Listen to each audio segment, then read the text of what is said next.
Hey Kids Life, welcome to our series Rise Up. It's Easter, and let's be honest, who doesn't love Easter? There's chocolate, like so much chocolate. But even better than chocolate is the story behind Easter. It's the most important time of year for the people who believe in Jesus. It's the good news, it's our salvation, it's God's perfect plan for a relationship with Him. So Kids Life, grab your hiking boots and pitch a tent, because it's time to summit through the story of Jesus, who rose from death and gives us everything we need to journey in life.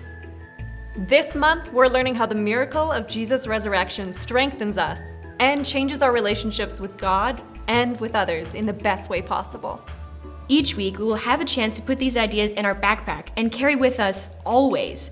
Isn't that the best news? That the promises we have in Jesus are the ones that we will always have. And guys, we have a brand new memory verse for you. It's found in Romans 10:9. If you declare with your mouth that Jesus is Lord and believe in your heart that God raised him from the dead, you will be saved. Okay, Kids Life, it's time to check out what our friends are doing in Grow TV. Hey, yo, chicken nuggets. It's me, Carl. And I'm Vanessa. Welcome to Grow TV. Welcome to Grow TV. Hosted by Carl. Where we have fun with our friends, talk about Jesus, and go over everything the Bible has to offer. Now, once again, welcome to Grow TV.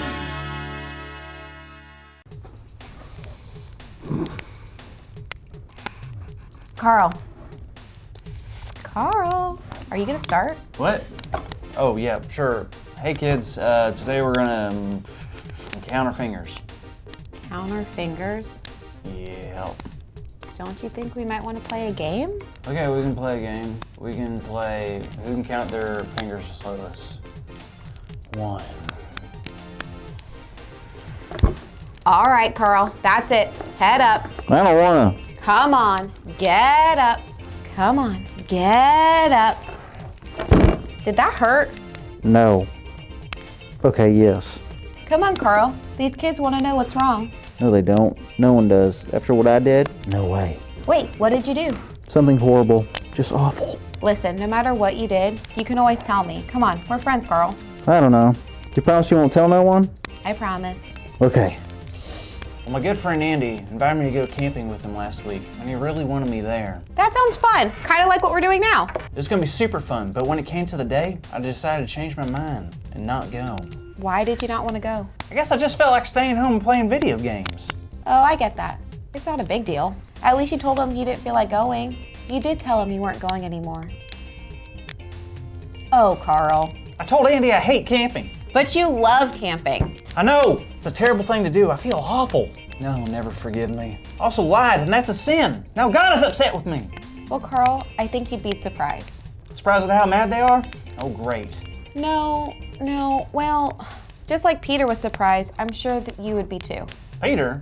Peter, the teacher at the high school that smells like a pineapple?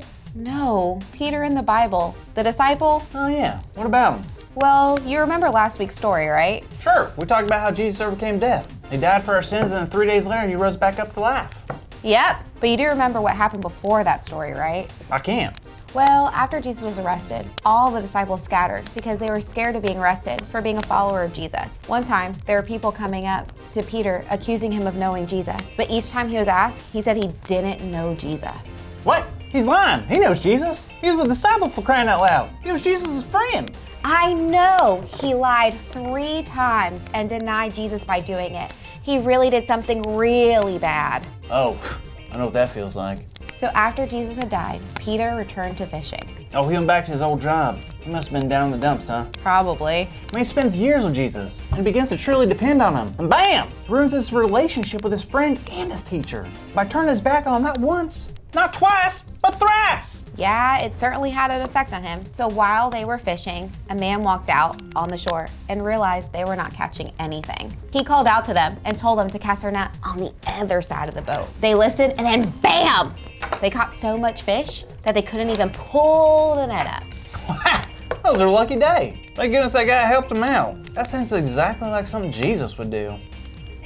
Wait, You're telling me that was Jesus? Of course, it wasn't just some random guy, it was Jesus. What? He was raised from the dead, then he decided to go help out the disciples? How awesome!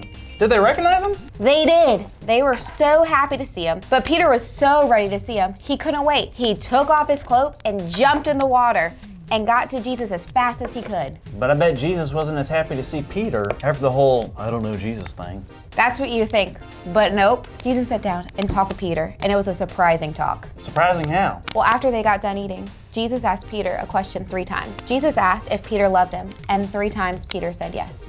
Then what did Jesus say? He told Peter to feed his sheep. I wasn't aware Jesus was an owner of sheep. When did he get into sheep farming? No, Jesus meant for if Peter loved him, that he should take care of all of God's children and do what Jesus had taught him to do. Huh, that makes a whole lot more sense than Jesus owning livestock. But what doesn't make sense is how Jesus forgave Peter after all he did. No, it doesn't make sense, but that's what's amazing about Jesus. He does things that go against what we think is normal. His love and forgiveness goes beyond anything we could ever understand. That is awesome and super refreshing to hear. Why do you say that? Well, if Jesus can forgive Peter for all he did, then I'm pretty sure Jesus can forgive me for what I did by kind of lying and not going on Andy's camping trip. I think you're right, Carl, and I think Andy will understand if you explain what happened. Jesus shared with Peter that he loved him and had big plans for him despite his mistakes. Wow! Not only does he offer love and forgiveness, but Jesus gives encouragement. Carl, that's our big idea! Yes! Today's big idea is Jesus gives encouragement. So let's say it out loud on the count of 3. 1, 2, 3. Jesus gives encouragement! Yeah! Way to go, everyone! Woo! So are you gonna be okay, Carl? Yeah, I think so. Carl, I thought you said you hated camping. Andy, I don't, but I really kind of just wanted to stay home last week. So you lied to me? Yes. It's okay, I forgive you. I'm sorry, Andy. I'm sorry. Don't cry. I'm gonna cry if you cry. If you cry, then I'm gonna start crying. I'm already crying. I don't. I'm so sorry, Andy. Guys, let's try to keep it together. Andy! I'm so glad we're friends. All right, kids. I'll see you next week. I'm terrible. I'm a bad friend. Thank you for watching, and tune in next week for a new episode of Row TV. Welcome back, Kids Life. So, Jesus had to overcome some extremely difficult challenges before he overcame death on the cross. Have you ever climbed something really tall before? Or have you ever been on a really challenging hike? Starting at the bottom of something can sometimes feel intimidating and too hard to overcome.